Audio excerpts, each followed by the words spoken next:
नमस्कार दोस्तों, आप सभी का पुनः स्वागत है हमारे इस प्लेटफॉर्म यूनिक जैम पीसेस पे। दोस्तों, कल से हमने सामान्य अध्ययन के अंतर्गत इतिहास सब्जेक्ट में इंडस वैली सिविलाइजेशन के साथ अपने नए सब्जेक्ट की शुरुआत की है।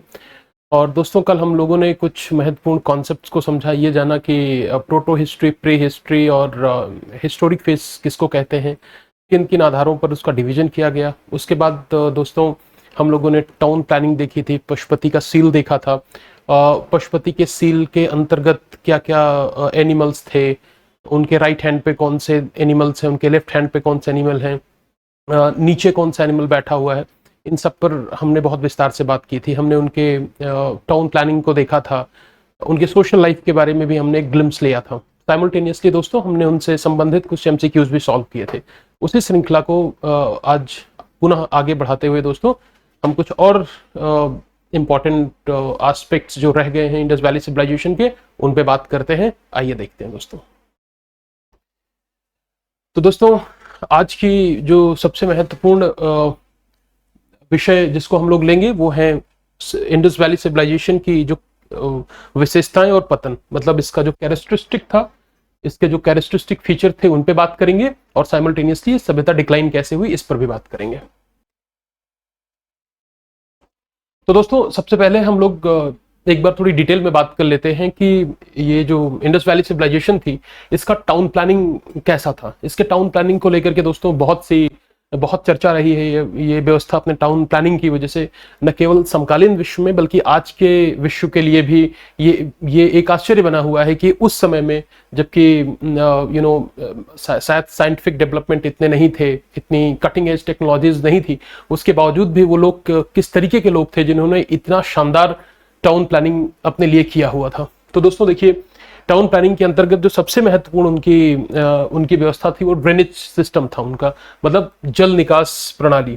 हम सब जानते हैं दोस्तों कि उनके यहाँ पे हर घर के अंतर्गत नालियां थी। वो नालियां निकल करके मेन नाली से मिलती थी और फिर वो प्रॉपर ड्रेनेज सिस्टम जा करके आगे एक बड़े नाले से होता हुआ वो उनका पानी निकलता था घरों का। तो ये एक महत्वपूर्ण एस्पेक्ट है दोस्तों। उसके साथ साथ उनका ग्रिड सिस्टम था दोस्तों। ग्रिड सिस्टम कहने का मतलब था कि उनके जो घर होते थे दोस्तों, वो प्रॉपर जैसे सड़कें एक दूसरे को राइट एंगल पे काटती थी, और उनके घर जो होते थे दोस्तों वो मेन रोड की तरफ नहीं खुलते थे, बल्कि वो पीछे की तरफ उनके दरवाजे खुलते थे। तो ये उनका एक महत्वपूर्ण एस्पेक्ट था उनकी टाउन प्लानिंग का।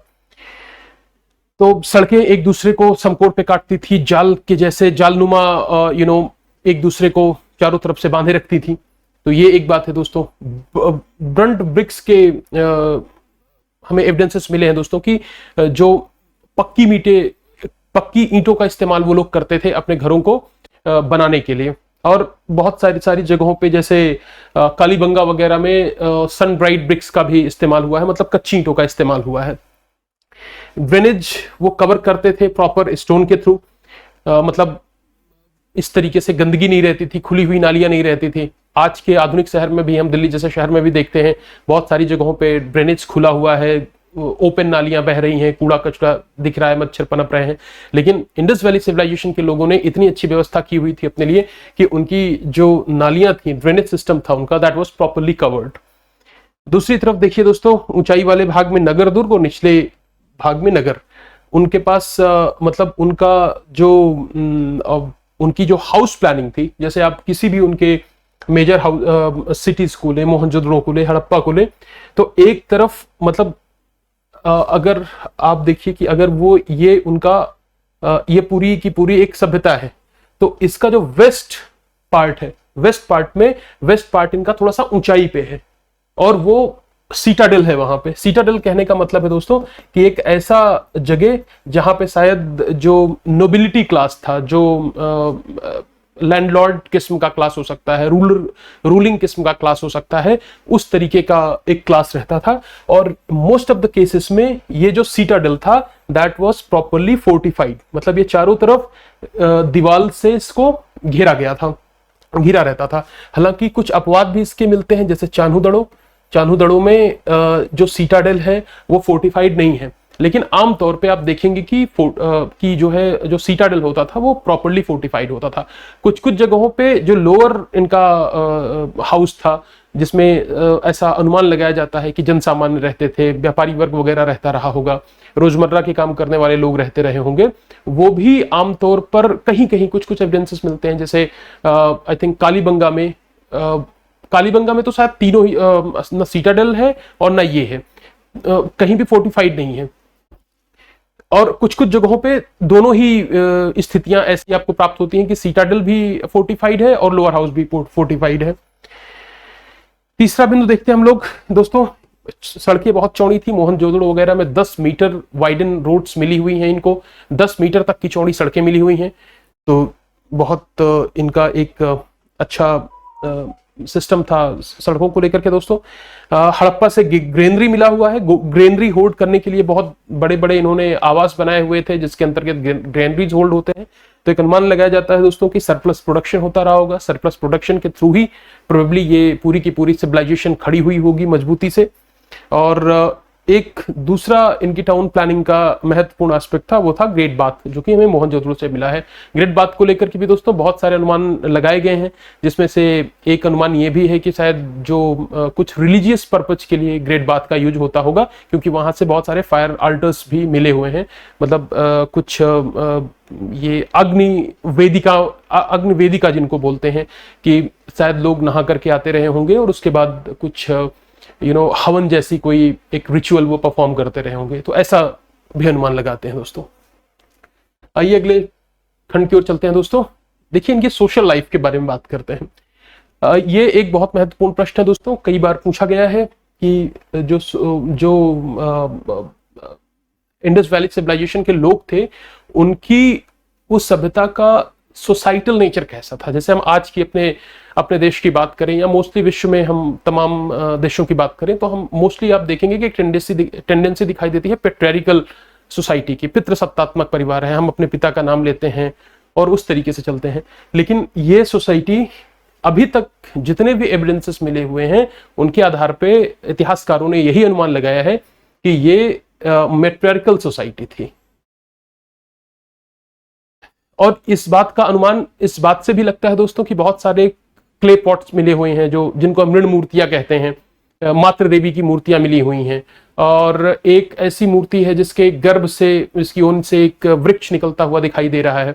तो इतनी बड़ी संख्या में मृण मूर्तियों का मिलना ये इंगित करता है कि शायद जो है इनका सामाजिक जीवन मैट्रियार्कल ही रहा होगा। इस आधार पर वैज्ञानिक इतिहासकार इस निष्कर्ष पे पहुंचे हैं दोस्तों। मनकों एवं आभूषणों का प्रयोग, वीट्स और ज्वेलरीज का बहुत प्रयोग था इनके सामाजिक जीवन में। स्वाभाविक सी बात है दोस्तों, जब आपके पास संपन्नता होती है, कोई समाज संपन्न होता है, तो ज्वेलरीज आपको देखने को मिल जाएंगी, बीट्स वगैरह, जो भी ऑर्नामेंट्स होते हैं, उन सब का प्रयोग वो समाज करता है। तो ऑब्वियस सी बात है सर दोस्तों कि इनके पास में ट्रेड इनका बहुत अच्छे से हो रहा है, प्रॉपर ड्रेनेज सिस्टम है, सड़कें इतनी अच्छे से इन्होंने बनाई हुई है, अब सरप्लस में प्रोडक्शन हो रहा है, ग्रेनरीज है। तो ये सारी चीजें उनकी सामाजिक दशा को भी रिफ्लेक्ट कर रहा है। तो सामाजिक दशा संपन्न है, इसीलिए आप देख रहे हैं कि सामान्य जन वहां पे वीट्स और ज्वेलरीज का भी प्रयोग कर रहा है। इनफैक्ट जो ये बरियल करते थे, जो लोगों को दफनाते थे, उनमें इनका कोई विश्वास था जिसके अंतर्गत ये उसके साथ कुछ जरूरत की चीजें भी रख देते थे। और कई मृतकों के गले से ताबीज वगैरह मिली, जिसको एम्यूलमेंट कहते हैं हम लोग। तो उसमें भी हम देखते हैं कि मतलब इनकी संपन्नता का ही एक तरीके से द्योतक है वो, कि चूंकि इनके पास में वो चीजें हैं, इसलिए उसका इस्तेमाल उपयोगी लोग कर रहे हैं। गेहूं तथा जौ मुख्य खानदान, वीट और बार्ले दोस्तों इनका मेन फूड ग्रेन था जो ये खाते थे। हालांकि बहुत सारी दूसरे भी क्रॉप्स थी जिसका उत्पादन ये लोग कर रहे थे। Spinning yarn and weaving clothes, मतलब सूत काटना, कपड़ा बुनना, ये भी करते थे हम दोस्तों। इनका कॉटन एक इनकी बहुत प्रमुख फसल थी। कॉटन का प्रयोग आई थिंक सबसे पहले शायद कपड़ा बनाने के लिए इस सभ्यता के लोगों ने किया। अगला खंड देखते हैं दोस्तों। आर्थिक स्थिति क्या थी इनकी? मेनली ट्रेड और एग्रीकल्चर पे पूरी की पूरी इनकी अर्थव्यवस्था बेस्ड थी। और एग्रीकल्चर के अंतर्गत देखिए दोस्तों, वीट, बार्ले, राई, पीज, मटर, इन सब चीजों का उत्पादन ये कर रहे थे। यूनानियों द्वारा कपास को सिंडन कहते थे। मतलब जो ग्रीक पीपल थे वो शायद उनको प्रोनाउंस करने में कुछ दिक्कत होती होगी, वो सा को हा ही कहते थे, तो इसलिए उन्होंने उसको सिंडन कहना शुरू कर दिया। देखिए अब लिखा भी है कि ग्रीक जो है कॉटन को सिंडन बुलाते थे। डोमेस्टिकेशन ऑफ एनिमल भी था वहां पे दोस्तों, जिसमें बफेलो, बुल, इस तरीके के तमाम ऐसे जानवर थे जिनको ये लोग डोमेस्टिकेट करते थे। और वो एक पशुपति सील भी मिला हुआ है दोस्तों, जिसके बारे में कल की क्लास में हम लोगों ने बहुत डिटेल वर्णन किया था कि जो पशुपति सील है वो बहुत इंपॉर्टेंस है। उसके इर्द गिर्द कुछ जानवर भी है, जिसमें एंटीलोप भी है, टाइगर है, बफेलो है, इस तरीके के तमाम जानवर हैं। और ये दोस्तों व्यवस्था बार्टर सिस्टम पे बेस्ड थी। इसका रिलीजियस एस्पेक्ट देखिए दोस्तों, रिलीजियस एस्पेक्ट में इसके ये है कि पहली बात तो ये है कि इसके रिलीजियस एस्पेक्ट में कोई भी टेम्पल वगैरह के या कोई भी एक सिस्टमैटिक रिलीजियस सिस्टम का कोई एविडेंस नहीं मिला है। लेकिन ये माना जाता है कि कुछ ना कुछ तो इनकी रिलीजियस बिलीफ थे ही। जैसे अग्नि वेदिकाएं जो मिली हैं उनसे कुछ इस ओर इंगित होता है। बहुत सारी जो स्त्रियों की मृण मूर्तियां मिली हुई हैं, मतलब मिट्टी से बनी हुई मूर्तियां मिली हुई हैं, क्ले स्कल्पचर्स मिले हुए हैं, उनसे ये पता चलता है कि इनका बिलीफ तो था, लेकिन एग्जैक्टली वो बिलीफ कितना सिस्टमैटिक था उसको लेकर के कोई बहुत टेम्पल या इस तरीके का कोई एक आर्किटेक्चर हमें प्राप्त नहीं हुआ है। फिर देखिए दोस्तों, विशाल अष्टानागार का उपयोग धार्मिक अनुष्ठान के लिए, ग्रेट बाथ जो था उसको यूज करते थे ये लोग रिलीजियस पर्पस के लिए। फायर वर्शिप का भी साक्ष्य मिला हुआ है, लोथल, कालीबंगन, इन सारी जगहों पे। हालांकि अग्नि की पूजा करना वो वैदिक पीरियड का एक महत्वपूर्ण कैरेक्टरिस्टिक है, लेकिन हमें इसके एविडेंसेस प्री वैदिक एज यानी कि हड़प्पन एज में भी देखने को मिल रहे हैं। मदर गॉडेस बहुत बड़े पैमाने पे मिली हुई हैं। मदर गॉडेस कहने का मतलब दोस्तों उसका मतलब सिर्फ एक ही है कि जो बहुत सारे स्तरों पे आप देखेंगे कि बहुत बड़े स्तर पर जो है क्ले स्कल्पचर मिले हुए हैं, हमें मृण मूर्तियां मिली हुई हैं। दूसरी चीज ये है कि पशु पूजा तथा वृक्ष पूजा, animal worship and tree worship, ये इसको भी फॉलो करते थे। बरी डेड्स इन पिट्स, जो उनके मृतक थे उनको वो दफनाते थे गड्ढों में।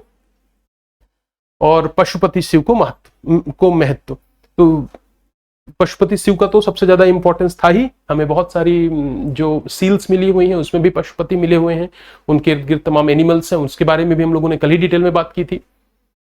आइए दोस्तों अगले खंड पे चलते हैं। कला एवं संस्कृति, आर्ट एंड कल्चर इनका क्या था?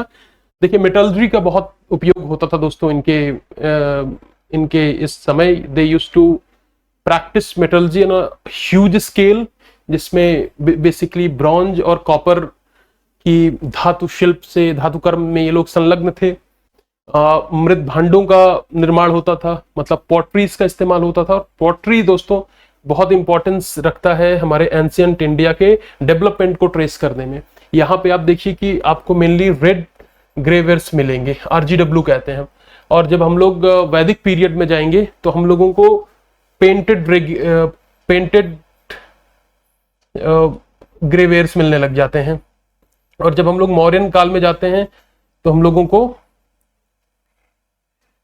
नॉर्थ पॉलिश्ड ग्रेवेयर्स मिलने लग जाते हैं।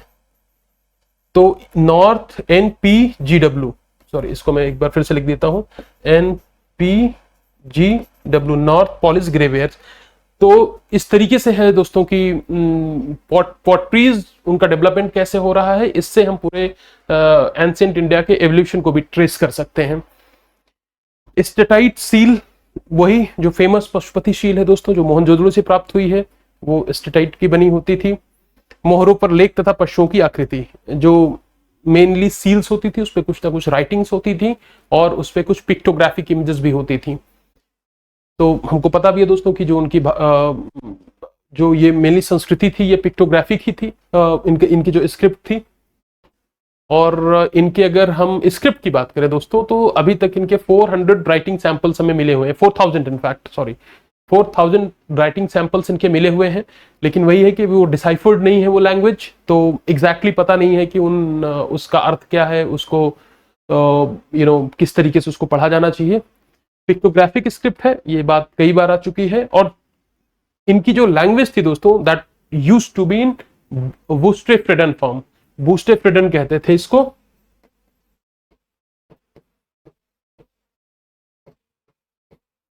बूस्टेफ्रेडन, ये इसका मतलब ये होता है दोस्तों कि जैसे सबसे पहले तो आप इधर से मान लीजिए आप लिखना शुरू करते हैं, ठीक है, राइट से लिखते लिखते लेफ्ट जाते हैं, फिर लेफ्ट से लिखते लिखते राइट आते हैं, फिर इस तरीके से राइट टू लेफ्ट जाते हैं, फिर left to right, right to left, left to right. इस तरीके से जो लैंग्वेज लिखी जाती है उसको हम लोग बूस्टेफ्रेडन कहते हैं। आइए दोस्तों, अब इससे संबंधित कुछ प्रश्नों की ओर चलते हैं और कुछ प्रश्नों को देख लेते हैं कि हमारे यूपीएससी और स्टेट पीएससीज में किस तरीके के प्रश्न इस खंड से पूछे जाते हैं। सिंधु घाटी सभ्यता गैर आर्य सभ्यता थी, क्योंकि मतलब इट वाज प्री वैदिक सिविलाइजेशन और प्री आर्यन। तो इसको प्री आर्यन हम लोग क्यों बोलते थे, या नॉन आर्यन, या सॉरी नॉन आर्यन होना चाहिए इसका मतलब, it was a non Aryan civilisation. Why? क्योंकि वो नगरीय सभ्यता थी, अपनी लिपि थी, खेतिहर अर्थव्यवस्था थी, उसका विस्तार नर्मदा घाटी तक था। तो देखिए ये बात आ चुकी है कि जो आर्य सभ्यता थी दोस्तों वो इसके बाद प्रकाश में आती है। उसका 1500 से लेकर के एक 600 बीसी तक उसका कालखंड होता है। बेसिकली ये सभ्यता जो है वो ग्रामीण सभ्यता होती है, और शुरू वाला इसका जो फेस होता है जिसको हम लोग ऋग्वैदिक या अर्ली वैदिक कहते हैं, जो 1500 से लेकर के 1000 बीसी तक होता है दोस्तों, वो बेसिकली बेस्ड थी डोमेस्टिकेशन ऑफ एनिमल पे, ठीक है। और ये डोमेस्टिकेशन ऑफ एनिमल पे बेस्ड थी, मतलब पशुपालन पे बेस्ड थी, और ये व्यवस्था पशुपालन से माइग्रेट होकर के लेटर वैदिक फेज में एग्रीकल्चर पे जाती है। लेकिन सिंधु घाटी की सभ्यता ऐसा नहीं है। जो इंडस वैली सिविलाइजेशन है वो तो हमने देखा है कि प्राइमरली जो है वह नगरी सभ्यता थी, लिपि इनकी थी, लिपि वैदिक सिविलाइजेशन की भी अपनी लिपि थी, लिपि तो दोनों में ही थी, फर्क केवल इतना है कि हम उस लिपि को डिसाइफर नहीं कर पाए। तो लिपि के आधार पे गैर आर्य सभ्यता हम इसको नहीं कहते हैं। खेतिहर अर्थव्यवस्था थी, इस आधार पे भी हम नहीं कह सकते हैं। लेकिन एक जो प्रोमिनेंट डिफरेंस दिखता है वो ये थी कि इंडस वैली सिविलाइजेशन एक अर्बन सिविलाइजेशन थी, अर्बनाइज सिविलाइजेशन थी, और जो गैर जो आर्य सभ्यता थी वो बेसिकली रूरल इकोनॉमी की तरफ थी। और इनफैक्ट जो 1500 से 1000 तक जो प्री वैदिक पीरियड है वो तो बेसिकली नोमैड्स और ट्राइब्स के जैसे ही रहते थे, वो उनका तो प्रॉपर सेटलमेंट भी नहीं हुआ था। आइए दोस्तों अगला प्रश्न देख लेते हैं। सिंधु घाटी सभ्यता को आर्यों से पूर्व रखे जाने का महत्वपूर्ण कारक है जी, किस बेस पे हम ये कह पाते हैं कि, चूंकि देखिए हम अपनी 1921 में सभ्यता की खोज होती है फॉर्मली। 1920 तक हम क्या मानते थे कि हमारा इतिहास बेसिकली वैदिक काल से ही शुरू होता है, ये हमारा नोशन था 1920 तक। लेकिन जब 1921 में सभ्यता की खोज हो गई और इतिहासकारों ने ये समझा कि अब एक नई सभ्यता की खोज हो चुकी है, तो इसका कालखंड क्या होना चाहिए, इसको किस पीरियड में रखा जाना चाहिए। तो दोस्तों बेसिकली ये जो पॉटरीज थी, अभी मैंने थोड़ी देर पहले बात भी किया था इसके बारे में कि ये जो पॉटरी थी जो कि रेड ग्रेवेयर्स थे, इसके आधार पर इन्होंने इतिहासकार इस निष्कर्ष पे पहुंचे कि जो आर्य सभ्यता थी उसको इंडस वैली सिविलाइजेशन के पहले रखा जाना चाहिए दोस्तों। तो इसका सही उत्तर होना चाहिए अमृत भांड।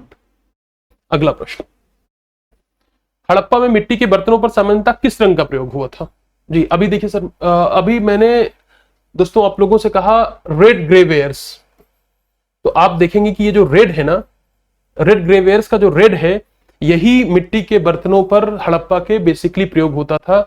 तो इसका आंसर हो जाएगा रेड, लाल। आइए अगले प्रश्न की ओर चलते हैं। सिंधु सभ्यता के बारे में निम्न में से कौन सा कथन असत्य है? असत्य बताना है दोस्तों। परीक्षा में कई बार हम लोग सत्य और असत्य में बड़ा कंफ्यूजन कर जाते हैं, राइट पूछता है, रॉन्ग बता देते हैं, इसका जरूर ध्यान रखिए। क्या असत्य है बताना है इंडस वैली सिविलाइजेशन के बारे में। Which of the following is not correct, ठीक है। नालियों की सुदृढ़ व्यवस्था थी, बिल्कुल थी। व्यापार वाणिज्य उन्नत दशा में था, एक्सट्रीमली उन्नत दशा में था, उसकी तो वो एग्जाम्पलरी है आज भी हमारे लिए। मातृ देवी की उपासना की जाती थी, बिल्कुल की जाती थी। लोग लोहे से परिचित थे, नहीं भाई, लोहे से बिल्कुल परिचित नहीं थे। लोहे का पहला एविडेंस 1057 बीसी अतरंजी खेड़ा नाम की एक जगह है, एटा डिस्ट्रिक्ट उत्तर प्रदेश में।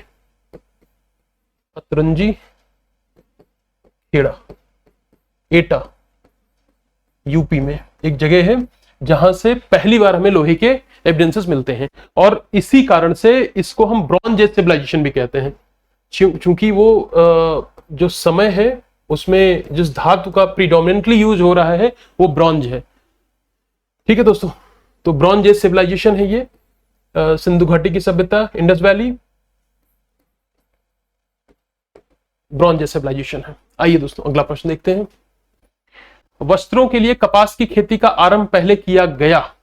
सबसे पहले वस्त्रों के लिए कपास की खेती का प्रयोग कहां किया गया दोस्तों? मिस्र में, मेसोपोटामिया में, मध्य अमेरिका में? नहीं, इजिप्शियन सिविलाइजेशन में भी नहीं, मेसोपोटामिया में भी नहीं, यहां पर भी नहीं, ये भारत में ही किया गया और आईवीसी में ही किया गया। इंडस वैली सिविलाइजेशन में ही इस कपास का प्रयोग किया गया दोस्तों कपड़े बनाने के लिए। आइए, सिंधु घाटी सभ्यता जानी जाती है अपने नगर नियोजन के लिए, बिल्कुल, मोहनजोदड़ो हड़प्पा के लिए, बिल्कुल, अपने कृषि संबंधी कार्यों के लिए, बिल्कुल, अपने उद्योगों के लिए, बिल्कुल। तो इसमें ABCD 1 2 3 4 चारों हो जाएंगे दोस्तों। उद्योग था वहां पे, अभी हम लोगों ने थोड़ी देर पहले बात की थी कि मेटलर्जी जो एक बहुत बड़ा उद्योग था जिसमें बीट्स वगैरह बनाने के कारखाने थे, मनके बनते थे, ज्वेलरीज बनती थी। तो इनको हम लोग देखते हैं कि ये सारी चीजें को हम उद्योगों के अंतर्गत रख सकते हैं। तो ये सारी कैरेक्टरिस्टिक थे इंडस वैली सिविलाइजेशन के। आइए, सिंधु घाटी के लोग पूजा करते थे पशुपति की, बिल्कुल करते थे। इंद्र और वरुण की? नहीं भाई, अभी इनको आना है, ये वैदिक काल में आएंगे। इंद्र भाई, ब्रह्मा जी भी आएंगे वैदिक काल में, विष्णु भगवान भी आ जाएंगे, बाद में आएंगे, तो और बाद में आएंगे, ये तो आएंगे उधर गुप्त के टाइम पे। तो जो पूजा करते थे सिंधु घाटी के लोग, वो बेसिकली किसकी करते थे? तो पशुपति की करते थे। किस पशु के अवशेष सिंधु घाटी की सभ्यता से प्राप्त नहीं हुए हैं? बताइए। शेर, लॉयन के मिले हैं, घोड़ा के भी मिले हैं, हाथों नहीं, हाथी होना चाहिए, पेंटिंग मिस्टेक हो गई है, हाथी के मिले हैं, गाय के नहीं मिले हैं दोस्तों। गाय हमको पता है कि जो वैदिक लोग थे उनके लिए बहुत एक पवित्र चीज थी, पायस चीज थी, और गायों के लिए वो युद्ध भी किया करते थे, और गायों से ही संबंधित उनकी प्री वैदिक आर्यंस की पूरी सिविलाइजेशन ही गायों पे बेस्ड थी। इनफैक्ट जो आज का गोत्र शब्द है वो भी यहाँ गायों से ही निकला हुआ है। तो ये सारी बातें हैं दोस्तों। घोड़े के अवशेष मिले हैं दोस्तों, सुरकोटदा से मिला है।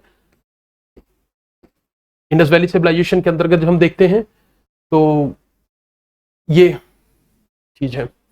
अगला प्रश्न, सिंधु घाटी के लोग विश्वास करते थे आत्मा और ब्रह्मा में? नहीं, अभी वो उनका इन सब से मतलब नहीं है। दे वर मोर इनटू दिस वर्ल्ड।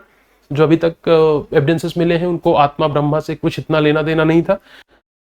यज्ञ प्रणाली में, कर्मकांड में, मातृशक्ति में? तो यज्ञ प्रणाली भी नहीं, कर्मकांड भी नहीं, मातृशक्ति में बिल्कुल दोस्तों। बहुत सारे क्ले स्कल्पचर्स मिले हुए हैं, बहुत व्यापक पैमाने पे मिले हुए हैं। सोसाइटी का जो नेचर था वो मेट्रियार्कल था। तो इन सब बेसिस पे हम लोग कह सकते हैं कि जो मातृशक्ति थी, मदर गॉडेस थी, उनमें इंडस वैली सिविलाइजेशन के लोगों का जो विश्वास था, बिलीफ था, वो ज्यादा था as compared to all these things अभी तक। लेकिन ये बात हमेशा इतिहास पढ़ते समय ये जरूर हमें एक बात ध्यान में रखना चाहिए दोस्तों कि जितनी बातें अभी तक की जा रही हैं वो अभी तक के मौजूद साक्ष्यों के आधार पे हम इस निष्कर्ष पे पहुंच रहे हैं। हो सकता है कल को कोई नई खोज हो जाए या हम उनकी लिपि पढ़ लें तो उससे कोई एक हमें देखने को मिल जाए कि कोई नया डायमेंशन जुड़ जाए तो जुड़ जाए। लेकिन आज तक की जो खोज है, जो निष्कर्ष है, उनके आधार पर हम लोग यही कहेंगे। आइए अगला प्रश्न देखते हैं। हड़प्पा वासियों को इनमें से किसका ज्ञान नहीं था? कुओं का निर्माण करना, वेल्स, खंभे, पिलर्स, नालियों का ड्रेनेज और मेहराब, आर्क। तो दोस्तों ये थोड़ा सा जो प्रश्न है ये, इसमें अगर आप देखें, मेहराब वो बेसिकली जो बाथरूम वगैरह बनाते थे वो शायद मेहराब, आर्क, उसमें उसके एविडेंसेस आर्क के वहां पे मिले हुए हैं। लेकिन ऐसा है शायद कि जो पिलर्स हैं, खंभों का जो निर्माण है, पिलर्स के एविडेंसेस नहीं मिले हुए हैं, तो बी ऑप्शन इसका हो जाएगा। कई बार आयोग भी ऐसे उटक नाटक सवाल पूछ लेता है दोस्तों, जिसका कोई मतलब नहीं होता। कई बार उन सवालों को अपने इवैल्यूएशन में ही बाहर कर देते हैं, लेकिन हमारे समक्ष ये प्रश्न आ जाते हैं। तो अब जैसे हालांकि पिलर्स का, अब जैसे घर बना रहे हैं, वो डबल स्टोरी घर है, उनके 2 फ्लोर का घर बना रहे हैं, तो पिलर्स कैसे नहीं बना रहे होंगे। तो कुछ कई बार दोस्तों ऐसे भी सवाल आ जाते हैं जिनके बारे में हमें थोड़ा सा कॉन्शियस होना चाहिए कि वैसे सही बात देखा जाए तो इस प्रश्न का कोई अर्थ नहीं है। ये अपने आप में एक रिडंडेंट क्वेश्चन होना चाहिए, लेकिन फिर भी आप इसको इस तरीके से सॉल्व भी करिए और ध्यान में भी रखिए। लेखन कला की उचित प्रणाली विकसित करने वाली प्राचीन सभ्यता कौन सी थी, बताइए दोस्तों। लेखन कला की उचित प्रणाली विकसित करने वाली सर्वप्रथम प्राचीन सभ्यता कौन सी थी, जिसने सबसे पहले जो है लेखन कला का इस्तेमाल किया।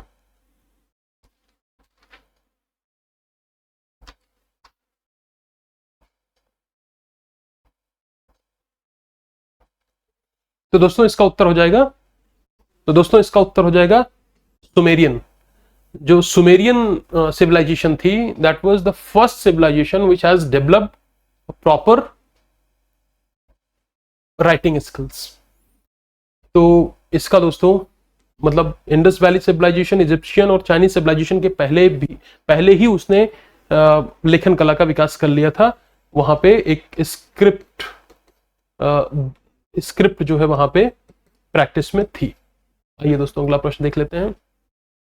निम्न में से किस पशु की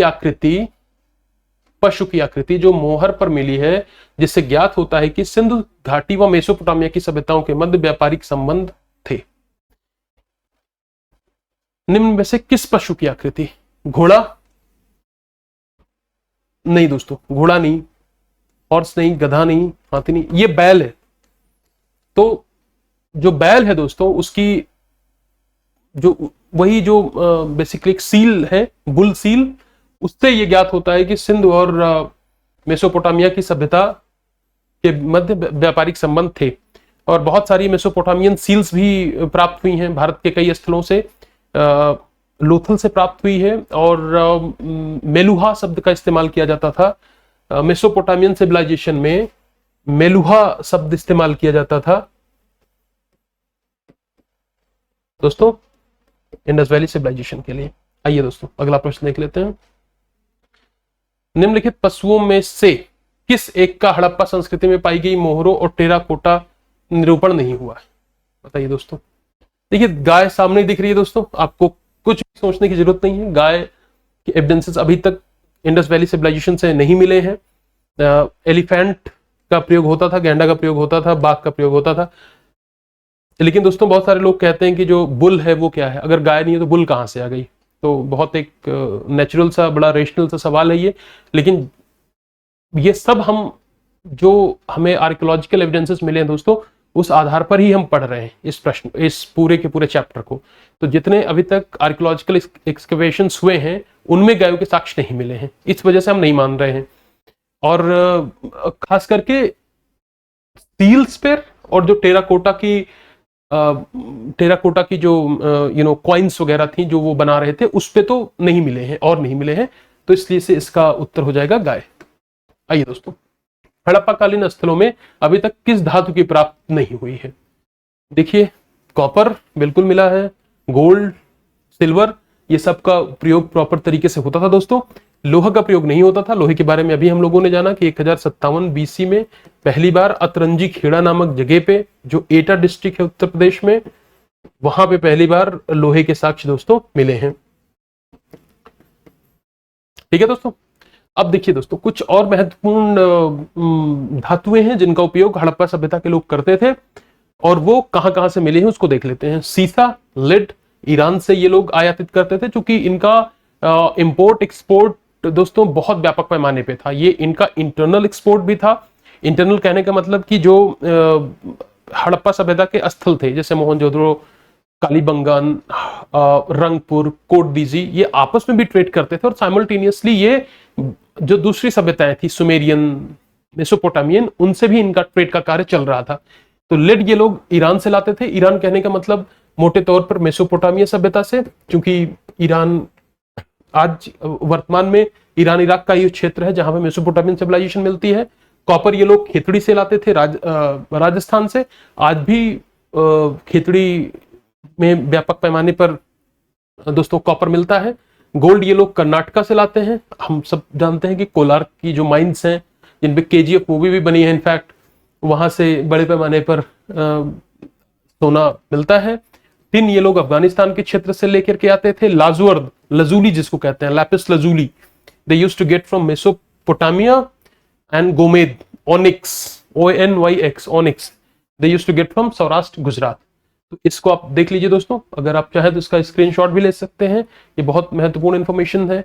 इसी तरीके से इसी क्रम में आ जाएगा दोस्तों। एक तरफ कुछ धातुओं के नाम दे देगा और उनको प्राप्त होने वाले स्थलों का नाम दे देगा और आपसे मैचिंग करने के लिए पूछ लेगा। आइए दोस्तों अगले प्रश्न की ओर देखते हैं। भारत में चांदी की उपलब्धता के प्राचीन साक्ष्य मिले हैं। भारत में चांदी की उपलब्धता के प्राचीन साक्ष्य कहां से मिले हैं? हड़प्पा संस्कृति से, पश्चिम भारत की ताम्र चालकोलिथिक कल्चर से, वैदिक लिटरेचर से, या चांदी के आहत सिक्कों से? नहीं दोस्तों, हमें जो पहला एविडेंस मिला है दोस्तों, वो मिला है हड़प्पा संस्कृति से ही मिला है हमें चांदी के उपयोग के। चालकोलिथिक कल्चर बेसिकली वो ताम्र पाषाणिक संस्कृतियां थी जो राजस्थान, मध्य प्रदेश के विभिन्न क्षेत्रों में फैली हुई थी।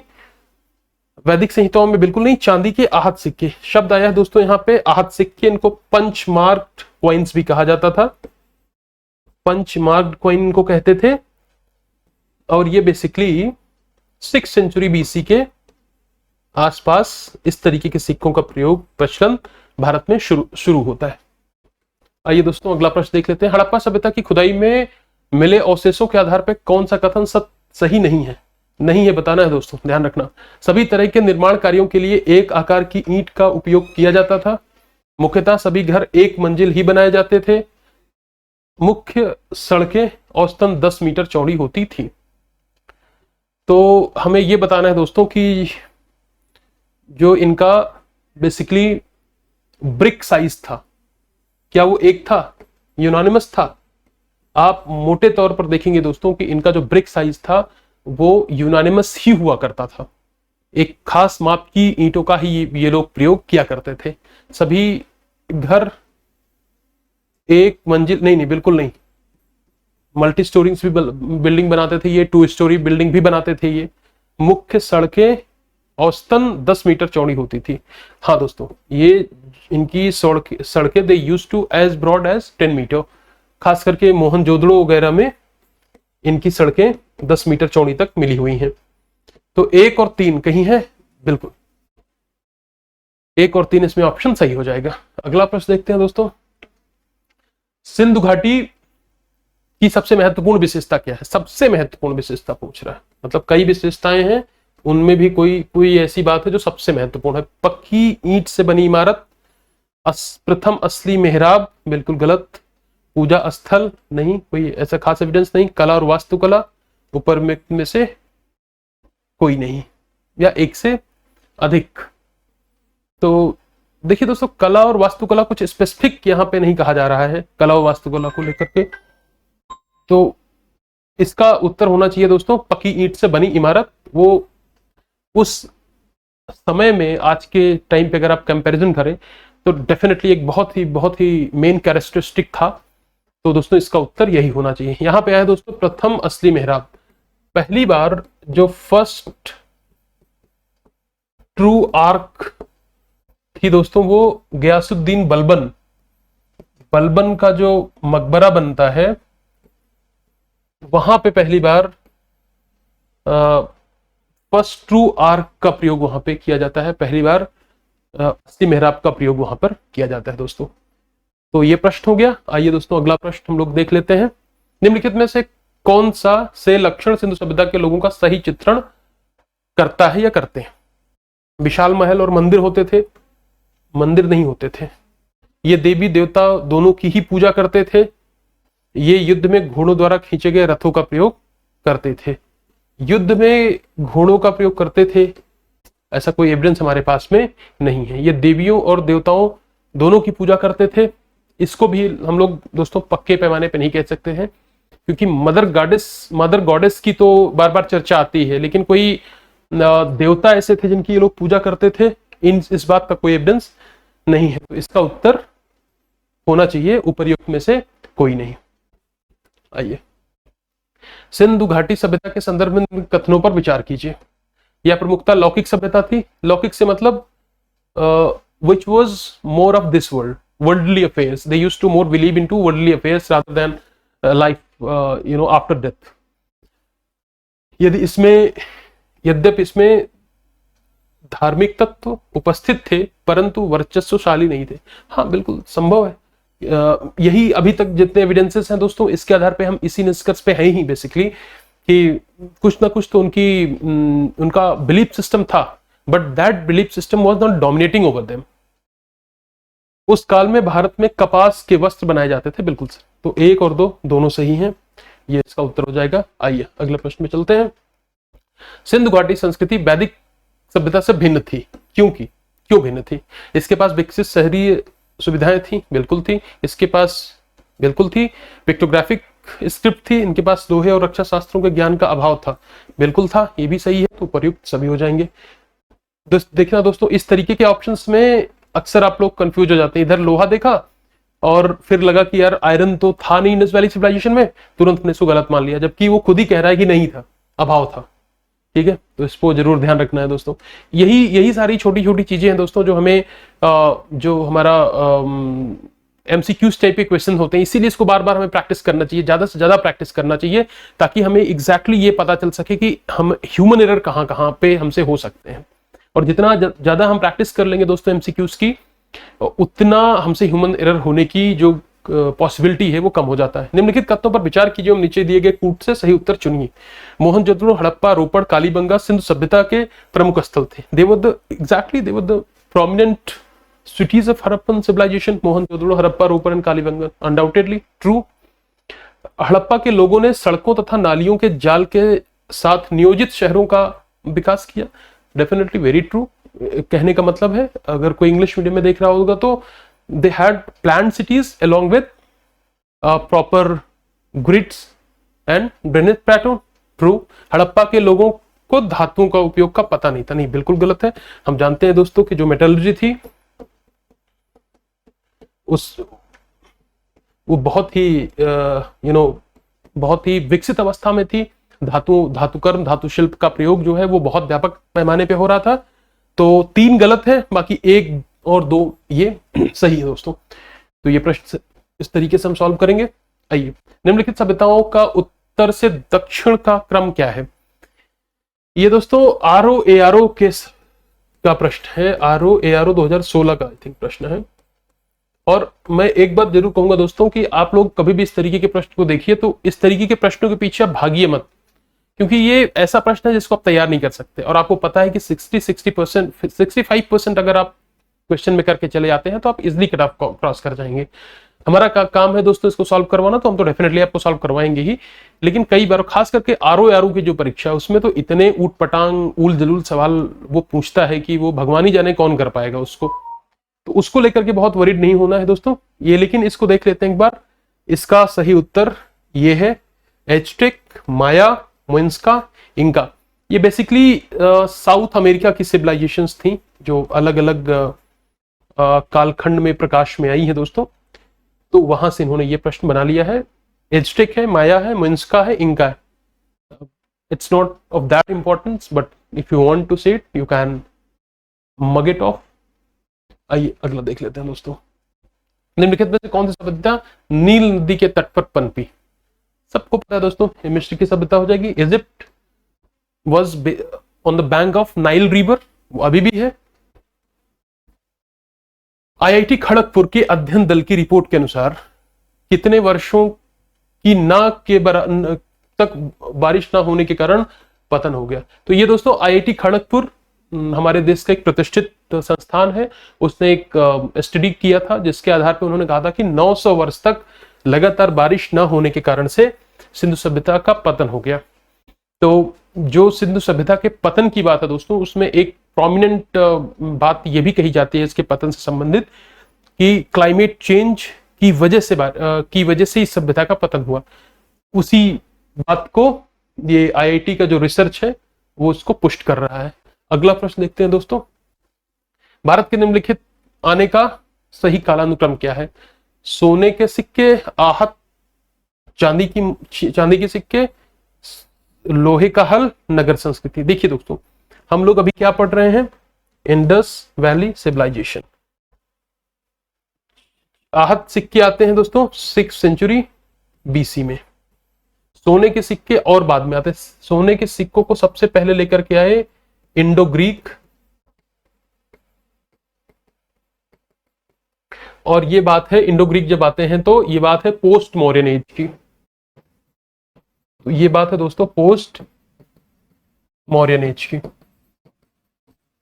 है। और लोहे का हल, अब 1000, ये लोहे का हल बेसिकली दोस्तों लेटर वैदिक फेज की बात है।